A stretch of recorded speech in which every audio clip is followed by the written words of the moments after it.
ทักทายสบายดีเด้อพี่น้องสบายดีFCทุกท่านสบายดีค่ะวันนี้เป็นวันออกพรรษาแล้วพี่น้องก่อนจะไปสู้งานต่อพี่น้องลงทำบุญตักบาตรออกพรรษาในวัดใกล้ๆเนาะวัดกับบริไกลแล้วพี่น้องห่างจากเพื่อนเฮาประมาณ200 เมตรไปกับลูกสาวเป็นสาวแล้วมาบัดนี้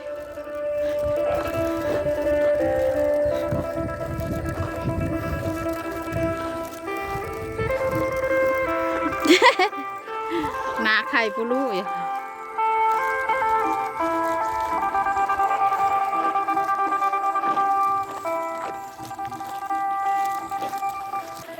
บรรยากาศบ้านเฮาพี่น้องฮะ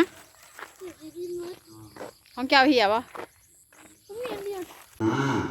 นอกจากเช้าบ้านวันนะพี่น้อง โอ้โหโมทนานันเดิน บ้านเฮากระสิบบ้านน้อยเนาะคนกระสิบหลายปานใด ทำไปถูกเด้อไม่ออกตู้ความโดยขอบครัวนอคุณกรรมอุปโมทนาต่อยอดนอกามีปัจจุปัจจัยอยู่กาชีพันกีอุปโมทนานันเดินลูกเด้ออยู่ดีมีแห่งมุขภูทุกคนสาธุเด้อยาชุนียาทอด พ่อใหญ่พายพี่น้อง สิ่ง เป็ แน น วใด พรลูกหลาน เลิกยาชุนีพ่อยไผ่เกิดนี้อย่ามาต่อ สาธุ นับแต่โลกข้าไข่วัดไออันต่างนอย่ามจะบาดเจ้าย่างย่ามจะไปเจ้ามาเจ้าอยู่เรือนและบ้านจะทานกว้างให้อยู่เย็นเลยพี่น้ สา อง ธุ เด้อ สาธุ เงินกับให้ไหลน้องทองกับให้ไหลเข่าปันเป่าทำมันเงินมันคำตัวพี่น้องเด้อ สาธุ คุณว่าบ่อเงินหมื่นให้เกิดอยู่สวนแนนบ่อเงินแสนให้เกิดอยู่สวนเผาเด้อพี่น้องเด้อ สาธุ อะไรก็พระเจ้าให้เกิดอยู่ส่วนเพื่อนเฮานอสัพพะกำลังยังดียังงามคือเก่าเข่าคือเรือเงี้ยนอให้เป็นเศรษฐีกระดุมเพชรมั่งคั่งสมบูรณ์เด้อสาธุโอ้โหโมทนาอยู่เย็นเป็นจุกเปิดทุกคนเด้อผู้ละที่ผู้ละเศร้าผู้ละหาผู้ละหกนออันนี้ก็ว่าไปไล่กับผู้ขากระยักกินเข่าทุกคนเลยนอนท้องหอกจอกอยู่เมื่อยกับพนักอันพาตายาขังคันเตียมสุตันดากิตินาสิตวามุเอนโตตันเตสสามปวันตุเตสยมังการานินารากิเริงกสวารังอธิยันตาพัวตังทาวาเกียจากามาสนิวาสุทารุนันตังเมตัมบัวเสกาวิธินาสิตวามุอินโตตันเดสัสสะภวันตุเตสยมังการานิอุปเจตกาคมติอัตตาสุทารุนันตังทาวันติโยสนปทังภุริมาลาวันตังอิติปิสังคตมโนติตวามุอินโตตันเตตัสสะภวันตุเตสยมังการานิกาตวานากาตามุตรังอิวะคาภินิสุติมุติปะกาวิธานังญาณากะเตนังวิธินาสิตวามุอินโตตันเตสัสสะภวันตุเตสยมังการานิเยตาภิบัวตาสยมังการังอัตถาตาตายโยติมาติเนสรเตมตันติเยตวานานิกาวิวิธานิจุปาตวานิมุขังสุขังท่านกำลังจะไปส่งทิ้งคำไปโรงเรียนแล้วงานแล้วพี่น้องเตรียมโตวต่างคนกับต่างแยกย้ายไปทำหน้าที่ของไพมันบัดนี้ไปขับเองปะเอาขับเองได้เมื่อในวันครูพี่น้องวันที่7 ตุลามาพ่อย่ายแม่เช้าจอยอยู่ในห้านพี่น้องมาซื้อหยัง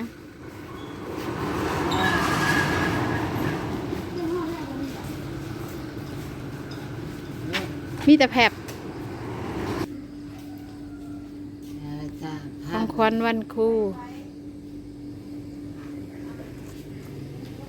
ย่าประเทศหน้าบ่ แค่ว่าย่างกับสิบไหว้เลยเนาะเป็นไดอยู่ดีไม่แห้งคาน่ะเศร้าแล้วเออพี่จอยกับมืองานกับมือแจกบ่เห็นเพิ่นไปเกี่ยวเขาวมันไปเกี่ยวเขาติมาหอดห้องเฮียนแล้วพี่น้องห้องเฮียนกับสิบบ้านนี้แต่มีห้องได้ห้องได้คิงคำ เอ้ยปอหนึ่งค่ะปอ บ่เป็นอนุบาลบ่ลูกอนุบาลหอดปหาบ่ไปไหนไหมไปถามครูด้วยว่าได้ข่าวเฮียนบ่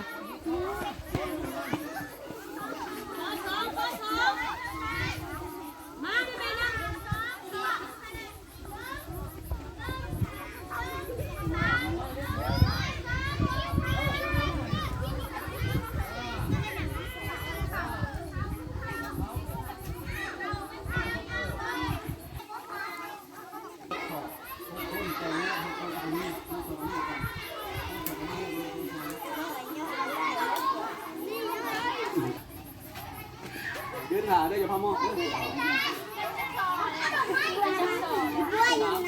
เสียงเงียวๆพี่น้องตั้งแต่ป .1 อนุบาลหอดปหา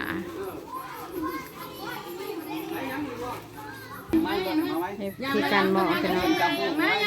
มาลูกมาภูมิดอกไม้ภูมิดอกไม้ภูมิดอกไม้ภูมิสอนดอกไม้นะของขวัญตั้งไว้ก่อนลูกมอบแกดอกไม้นะก่อนยังมาพี่มาเชิญสักคนจับมาพี่ เอาซ้อนนี่พี่บ่พอครูบ้านพอกินคำเลยพี่น้องกันถ่ายปลูกเข้าไปไปก็ได้ลูกไปก็ได้ย่างไปก็ได้ลูกไปได้มอบย่างออกเด้อย่างออกไปขายเด้ยังไม่ถ่ายเลยไม่ลูก ได้ของขวัญกล่องใหญ่แท้ ก่อนใหญ่จะมีเสียงกันนะไปโหเลยมอบลูกมอบเลยมอบแล้วก็ย่างมอบเลยย่างเลยลูกย่างออกเลยขอบ้านมากำกับแต่แพงนะเด็กน้อย ค่ะย่างมา มาต่อกันลูกต่อกัน มอบเลยไปย่างไปย่างมามอบเลยออกไปเนี่ยมอบกันยาไปเลยลูกมอบกันยาไปมอบเลยลูกมันถึงรับพร้อมกันย่างไปเลยโอ้มาคนลูกคน ผู้ดักแก้ว ย่างไปเลยมอบย่างไปเลย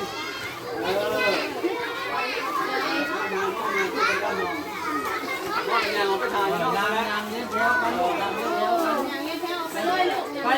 เลย ไปตั้งแถวใหม่เด้อตั้งแถวใหม่ไปสิย้ายขึ้นมาไปตั้งแถวเก่าเขาแถวไปเรียนอยู่ชุดคุณเด้อเขาแถวเก่าเขาเลิกไปลุงไปย่างไปเลย คอยแย่ๆกันนะคอยย่างลูกคอยย่าง ย่างไปเลยพี่มอบย่างไปเลยใครก็มอบ ไปย่างมาพวก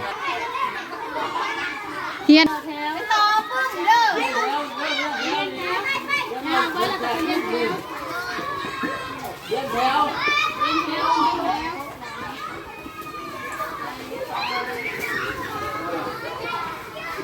คอยเด้อก็เราตั้งกันเด้อ หลังจากเด็กๆมอบของขวัญให้พี่น้องมันครูเพิ่นก็มอบปึ้มมอบสมุดให